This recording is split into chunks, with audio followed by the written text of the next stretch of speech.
नमस्कार दोस्तों, आपका स्वागत है आज की ताजा और महत्वपूर्ण खबरों में। दोस्तों आपसे निवेदन है, कृपया वीडियो को लाइक कर अपने दोस्तों के साथ शेयर करें, साथ ही चैनल को सब्सक्राइब कर बेल आइकन भी दबाएं। वही पहली बड़ी खबर, लॉकडाउन 4 में राज्यों के बीच चल सकेंगी बसें और पैसेंजर वाहन, नई गाइडलाइन में मिली छूट। जी आपको बता दें कि लॉकडाउन 4 के लागू होने के साथ ही अब पैसेंजर वाहनों और बसों के अंतर्राज्यीय आवाजाही की छूट मिल गई है। गृह मंत्रालय ने रविवार को नई गाइडलाइंस जारी कर इस बारे में जानकारी दी। लॉकडाउन का चौथा चरण आज यानी 18 मई से शुरू होगा और 31 मई तक चलेगा। आपको बता दें कि केंद्र सरकार की तरफ से जारी गाइडलाइन में कहा गया है कि राज्यों व केंद्र शासित प्रदेशों के बीच पैसेंजर वाहनों और बसों के आने जाने की अनुमति दी जा रही है, लेकिन इसके लिए दोनों राज्यों के बीच सहमति होनी चाहिए। इसके अलावा यह भी बताया गया है कि राज्यों के अंदर पैसेंजर वाहनों और बसों को चालू किया जा सकेगा। इस पर राज्य सरकार अपने स्तर पर फैसला लेंगे। कंटेनमेंट जोन के अंदर किसी भी तरह की सेवाओं में छूट नहीं मिलेगी। वहीं अगली बड़ी खबर, मनरेगा के लिए 40,000 करोड़ रुपए का ऐलान, गांव में प्रवासी मजदूरों को मिल सकेगा काम। जी आपको बता दें कि कोविड-19 आर्थिक राहत पैकेज के अंतिम किस्त में वित्त मंत्री निर्मला सीतारमण ने मनरेगा के लिए 40,000 करोड़ रुपए के अतिरिक्त आवंटन का ऐलान किया है। वित्त मंत्री ने रविवार को प्रेस कॉन्फ्रेंस में बताया है कि इससे ग्रामीण क्षेत्रों में वापस लौट रहे हैं प्रवासी मजदूरों को काम मिल सकेगा, साथ ही इससे ग्रामीण अर्थव्यवस्था को बूस्ट करने में मदद मिल सकेगी। आपको बता दें कि वित्त मंत्री ने बताया है कि 40,000 करोड़ रुपए के इस आवंटन से 300 करोड़ व्यक्तियों को प्रतिदिन काम मिल सकेगा। इसके पहले बजट में ही केंद्र सरकार ने मनरेगा के तहत 61,000 करोड़ रुपए देने का प्रावधान किया था। वहीं अगली बड़ी खबर, देश भर में कोरोना मरीजों की संख्या 90,000 के पार। बीते 24 घंटे में अब तक सबसे ज्यादा 4987 मामले। जी आपको बता दें कि भारत में कोरोना वायरस का कहर लगातार बढ़ता जा रहा है। स्वास्थ्य मंत्रालय के मुताबिक देश में कोरोना वायरस से अब तक 2872 लोगों की मौत हो चुकी है, जबकि संक्रमितों की संख्या बढ़कर 90,927 हो गई है। वहीं पिछले 24 घंटों में कोरोना के 4987 नए मरीज सामने आए हैं और 120 लोगों की जान चली गई है। बीते 24 घंटे में अब तक सबसे ज्यादा नए मामले सामने आए हैं। हालांकि राहत की बात यह है कि 34,109 मरीज कोरोना से ठीक हो चुके हैं। वहीं अगली बड़ी खबर, लॉकडाउन 4 में मिली कई छूटें, लेकिन इन सेवाओं और गतिविधियों पर लगी रहेगी रोक। जी आपको बता दें कि लॉकडाउन 4 के दौरान सरकार ने गतिविधियों में भारी छूट भी दी है, लेकिन कई ऐसी सेवाएं भी हैं जिन पर लॉकडाउन में छूट देने के बाद भी रोक जारी रहेगी। इनमें स्कूल, मेट्रो सेवाएं, जिम आदि कई सेवाएं शामिल हैं। देश में सभी तरह की घरेलू और अंतर्राज्यीय विमान सेवाएं बंद रहेंगी। हालांकि गृह मंत्रालय के दिशा निर्देशानुसार घरेलू मेडिकल सेवाओं, घरेलू एयर एम्बुलेंस और सुरक्षा सेवाओं को इसमें छूट दी गई है। आपको बता दें कि स्कूल, कॉलेज, सभी प्रकार के शैक्षणिक संस्थान बंद रहेंगे। ऑनलाइन पढ़ाई पर कोई रोक नहीं है और इसे बढ़ावा दिया जाएगा। होटल, रेस्तरां और अन्य होटल सेवाएं बंद रहेंगी। इसमें स्वास्थ्य कर्मियों, पुलिस, सरकारी अधिकारियों, फंसे हुए यात्रियों और क्वारंटाइन फैसिलिटी में रखे पर्यटकों को इसमें छूट दी गई है। रेस्टोरेंट्स को होम डिलीवरी के लिए किचन खोलने की अनुमति दी जाएगी। Cinema hall, shopping malls, gym, swimming pool, मनोरंजन पार्क, थिएटर, बार और ऑडिटोरियम बंद रहेंगे।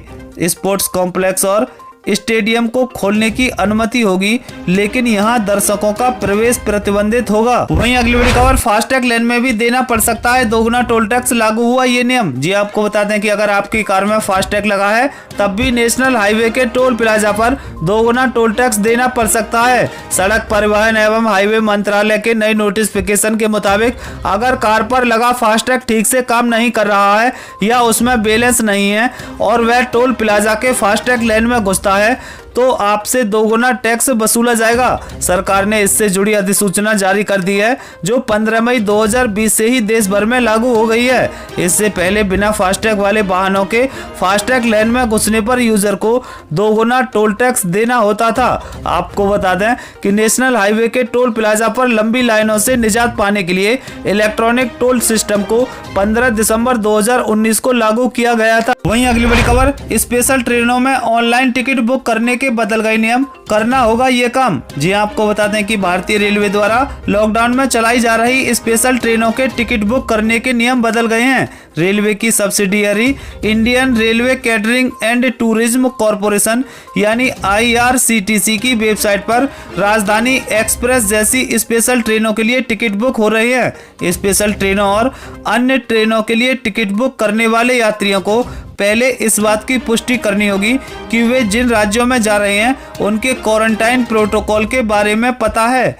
इसके बाद ही वे टिकट बुक करने के लिए आगे बढ़ सकते हैं। आपको बता दें कि इस सप्ताह के शुरू में दिल्ली से बेंगलुरु जाने वाली विशेष राजधानी के 140 यात्रियों को वापस लाना पड़ा था, क्योंकि उन्होंने 14 दिनों के लिए इंस्टीट्यूशन क्वारंटाइन में जाने से इनकार कर दिया था।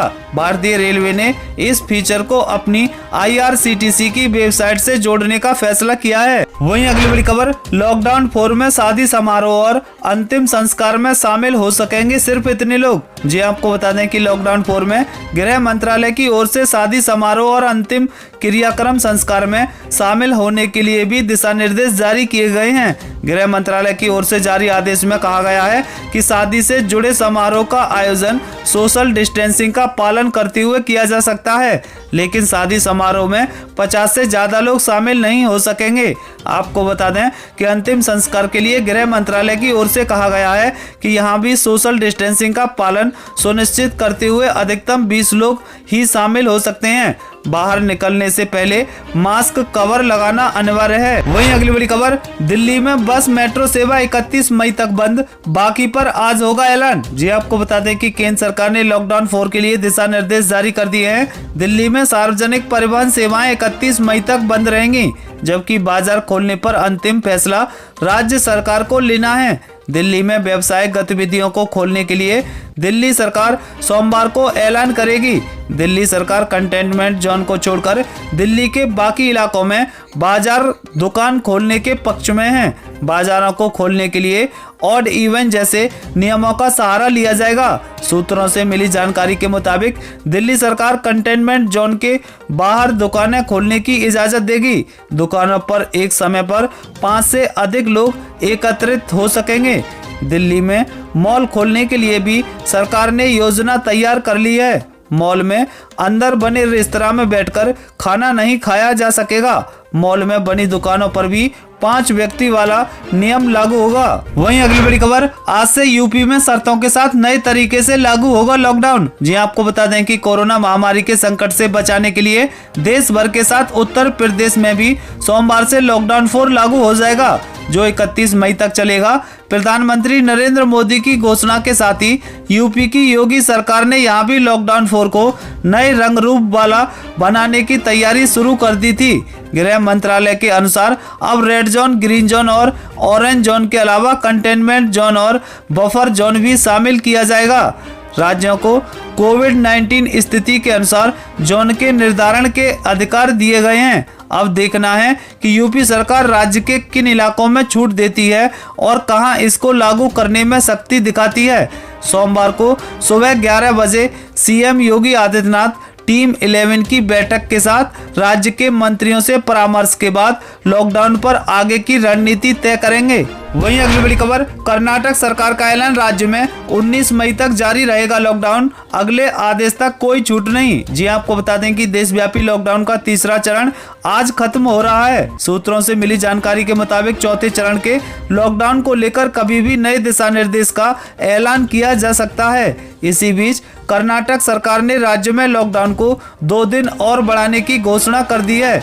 कर्नाटक सरकार द्वारा जारी किए गए एक आदेश में कहा गया है कि लॉकडाउन के तीसरे चरण के नियम 19 मई को मध्य रात्रि तक जारी रहेंगे। वहीं मौसम अपडेट, चक्रवाती तूफान अम्फान का बड़ा खतरा, इन राज्यों में मंडराया संकट। जी आपको बता दें कि बंगाल की खाड़ी में उठ रहे तूफान अम्फान कई राज्यों के लिए खतरा बन सकता है। मौसम विभाग के अनुसार इस समय देश में वेस्टर्न डिस्टर्बेंस एक्टिव है। इसके कारण देश के पहाड़ी क्षेत्रों जैसे जम्मू कश्मीर, हिमाचल प्रदेश, उत्तराखंड के साथ ही पंजाब, हरियाणा, उत्तरी राजस्थान व पश्चिमी उत्तर प्रदेश में भी मौसम बिगड़ सकता है। भारतीय मौसम विभाग के मुताबिक बंगाल की दक्षिण पूर्वी खाड़ी और पड़ोसी क्षेत्र से उठा चक्रवाती तूफान अम्फान अगले 12 घंटे में खतरनाक रूप ले सकता है। दक्षिण पूर्वी बंगाल की खाड़ी में करीब 1000 किलोमीटर की दूरी पर अगले 12 घंटे में चक्रवाती तूफान से तेजी से वृद्धि हो सकती है। उड़ीसा के तटीय इलाके और आसपास के क्षेत्र में